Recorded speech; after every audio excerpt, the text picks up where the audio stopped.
Evet dostlar, azdan az çoktan çok kanalına hoş geldiniz. Bugün sizlerle efsane bir nar ekşisi yapacağız. Nar ekşisini yaparken burada tarlada başlatıyoruz sürecimizi. Nar ağacından narlarımızı nasıl keseceğiz? Sonraki aşamalarda nelere dikkat edeceğiz? Nelere önem vermemiz gerekiyor? Efsane kalitede ve zirvede olacak bir şekilde nar ekşisini nasıl üreteceğiz? Hangi kriterlere dikkat etmemiz gerekiyor? Bunun en detaylı ve en anlaşılır videosunu sizlere sunmaya, aktarmaya çalışacağız. Görmüş olduğunuz gibi bahçemizin içerisinde yer alan narlarımızın yanındayız. Narlarımızın ilk olarak kesim işlemini gerçekleştireceğiz. Burada kesim işlemini gerçekleştirirken dikkat etmemiz gereken en önemli nokta, narları kesinlikle elimizle tutup çekip kopartmıyoruz. Bu nar ağaçlarını küstüren, onlara eziyet olan bir uygulama olduğu için bir makas yardımıyla veyahut da bir kesici alet yardımıyla narlarımızın hasat işlemini, kesme işlemini gerçekleştiriyoruz. Bu görmüş olduğunuz narımız bizim ekşi narımız. Şu anda yetişme işlemi gerçekleşti narlarımızda. Bu yetişme işlemi gerçekleştikten sonra nar ekşisi yapmak için şimdi hasat işlemine gelin hep birlikte başlayalım. Bakın şöyle görmüş olduğunuz gibi narlarımızı güzelce makas yardımıyla şu kısımlarından makas yardımıyla keserek işlemlerimizi, nar toplama işlemlerimize devam ediyoruz.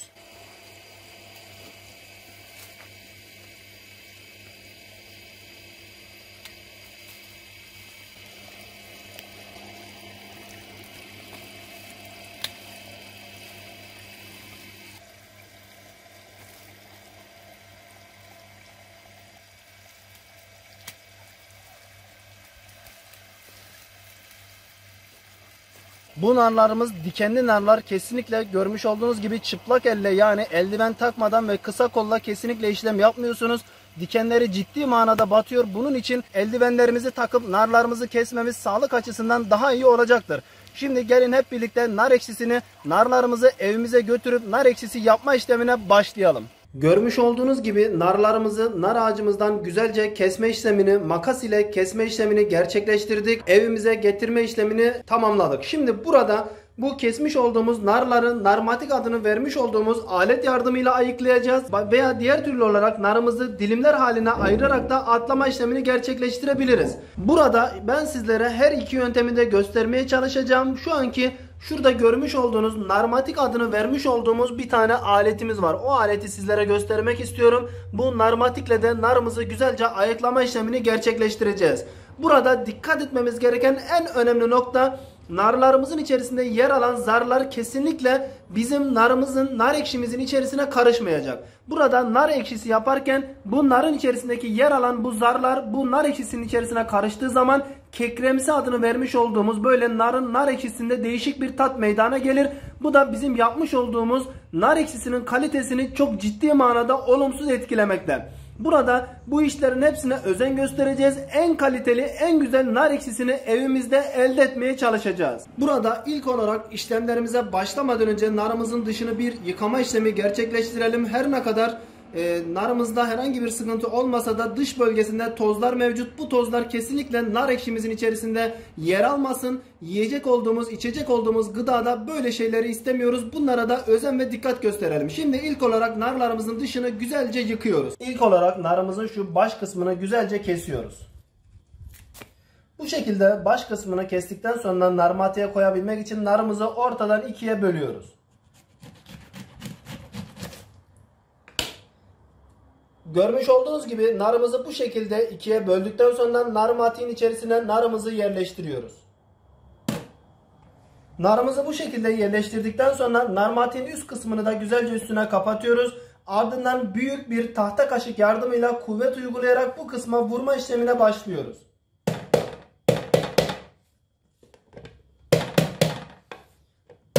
Bu şekilde hem dışarıya narın suyu sıçramamış oluyor, temas etmemiş oluyor, evimiz daha temiz olmuş oluyor, halılarımız ve evimizin betonları kirlenmemiş oluyor.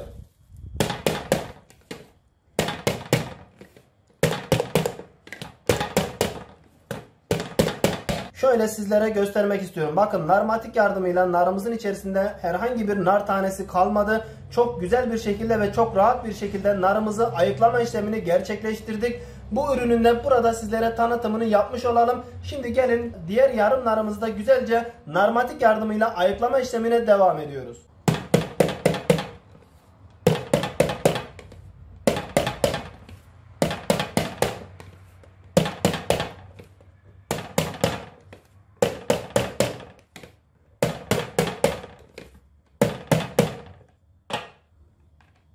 Bakın şöyle sizlere göstermek istiyorum.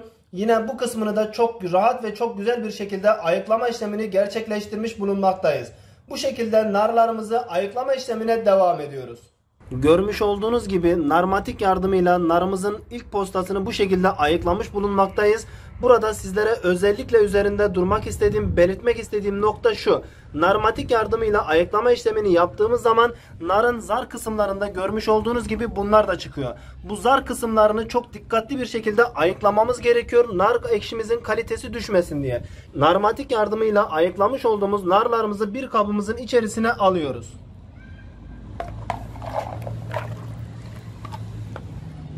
Bakın görmüş olduğunuz gibi narmatik yardımıyla ayıklamış olduğumuz narlarımızın içerisinde bu zarlardan çok fazlasıyla var. Bu zarların hepsini çok güzel bir şekilde ayıklama işlemini gerçekleştiriyoruz.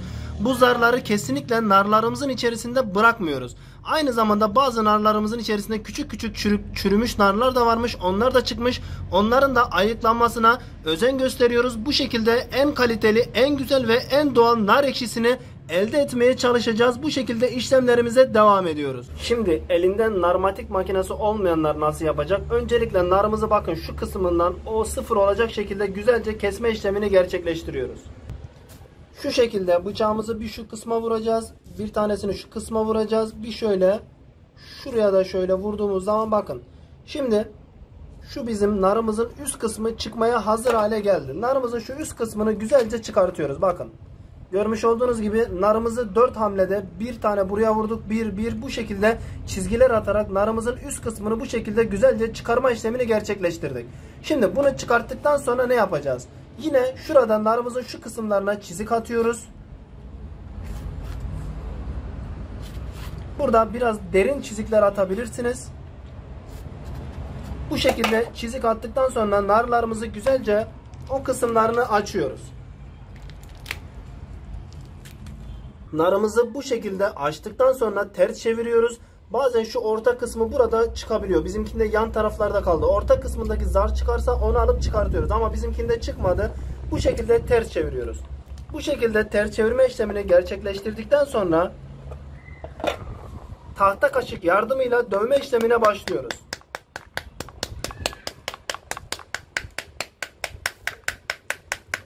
Görmüş olduğunuz gibi tahta kaşık yardımıyla güzelce dövme işlemini gerçekleştirdikten sonra da bu şekilde narımızın içini temizlemiş bulunmaktayız. Bu da nar ekşisi yapma yönteminde kullanacak olduğumuz ikinci yöntem. Ama burada ben kesinlikle elinizde narmatik yoksa temin etmenizi tavsiye ederim. Bu narmatik yardımıyla daha rahat, daha güzel ve daha hızlı olduğunu sizlere söyleyebilirim. Görmüş olduğunuz gibi narmatik yardımıyla narlarımızın güzelce ayıklama işlemini gerçekleştirdik ve ardından içerisinde çıkan zarları, diğer istemediğimiz narın içerisinden çıkan istemediğimiz kısımlarının güzelce ayıklama ve temizleme işlemini gerçekleştirdik. Şöyle sizlere göstermek istiyorum. Bakın sadece nar taneleri mevcut. Yapmış olduğumuz nar ayıklamasında sadece nar taneleri var. Onun dışında herhangi bir şey, herhangi bir istenmeyen durum mevcut değil. İşte bu bizim narımızın, nar ekşimizin kalitesini zirvede olacağının ilk göstergesi bizler için bu olmuş oluyor. Buna çok dikkat ve özen göstermemiz gerekiyor. Zahmetli bir iş, gerçekten bunu ticari olarak yaptığınız zaman emeğinizin karşılığını alamadığınız bir iş ama bunu kendiniz için, kendinizin doğal tüketmesi, kendinizin yapması için emek vermemiz gereken, mücadele etmemiz gereken bir durum olduğunu sizlere ifade edebilirim. Şimdi bu şekilde güzelce narlarımızı ayıkladıktan sonra diğer işlemlerimize başlıyoruz. Şimdi sıra geldi nar ekşimizi nasıl sıkacağız? Bildiğiniz gibi normalde köylerde nasıl sıkıyoruz? Bir çuvalın içerisine dolduruyoruz, tepeleyerek sıkabiliyoruz veyahut da bir taş yardımıyla pres uygulaması yaparak bu şekilde sıkabiliyoruz. Ama biz şu an evimizdeyiz. Bu sıkma işlemini nasıl yapacağız? İşte can alıcı nokta burası. Burada biz görmüş olduğunuz gibi ilk etapta şu robotumuzu kullanacağız. Robotumuzdan nar tanelerini bir miktar çektikten sonra kese adını vermiş olduğumuz, bakın şöyle sizlere göstermek istiyorum. Bir tane eski gömlekten yapmış olduğumuz, bunda neler yapıyoruz? Sütümüzü süzüyoruz. Bunun içerisine peynir koyuyoruz. Peynirin suyunu süzebiliyoruz. Bu şekilde bu amaçlarla kullanmış olduğumuz bir adet kesemiz var. Robotumuzdan nar tanelerimizi çektikten sonra bu kesemizin içerisine alacağız. Buradan suyunu tamamıyla süzdürdükten sonra güzelce tenceremizi ocağımıza koyup işlemlerimize devam edeceğiz. Gelin şimdi hep birlikte nar tanelerimizi robotumuzdan çekme işlemine başlayalım. Şimdi ilk olarak tahta kaşık yardımıyla güzelce narlarımızı robotumuzun içerisine dolduruyorum.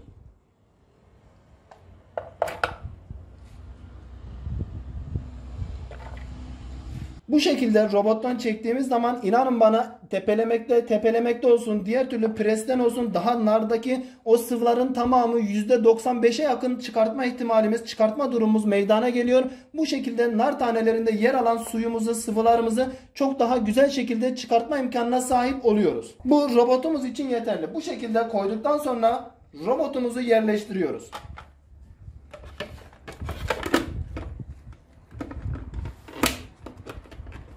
Şimdi güzelce nar tanelerimizi çekme aşamasına başlıyoruz.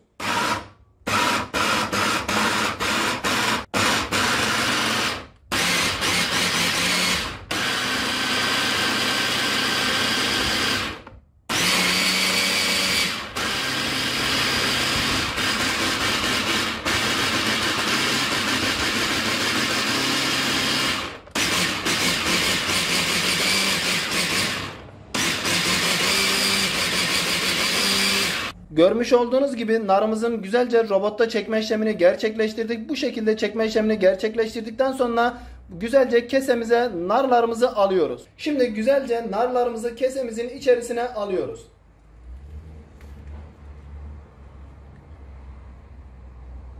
Bu size anlatmış olduğum aşamaları tüm narlarımız için güzelce yapma işlemlerimize devam ediyoruz. Görmüş olduğunuz gibi robotumuzdan güzelce çekme işlemini gerçekleştirip kesemizin içerisine doldurduk. Şimdi güzelce kesemizin içerisindeki nar tanelerimizi elimizle sıkıyoruz.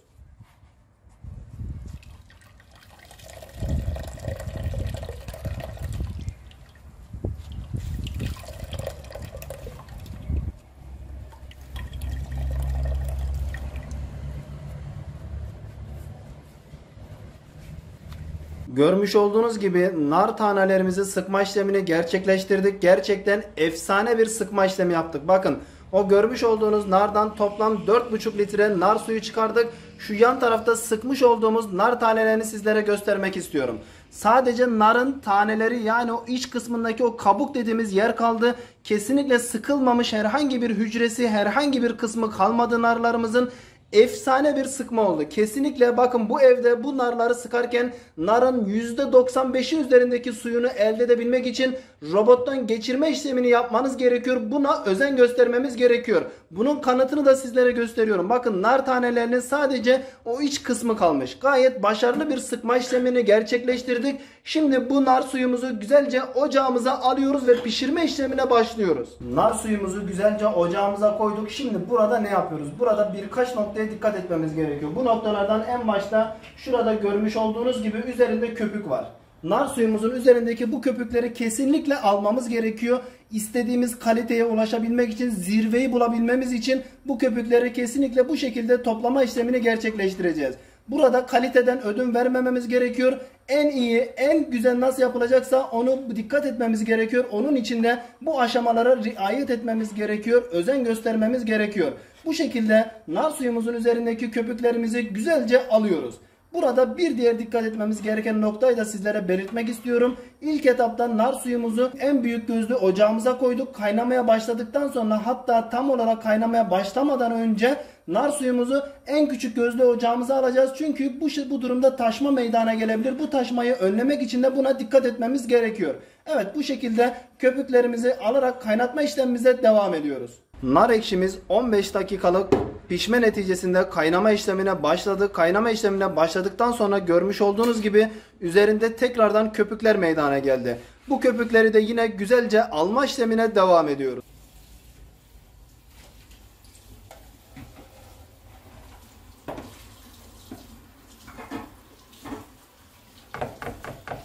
Nar suyumuz güzelce kaynama işlemine devam ediyor. Bunda ciddi bir kaynatma işlemi gerçekleştireceğiz.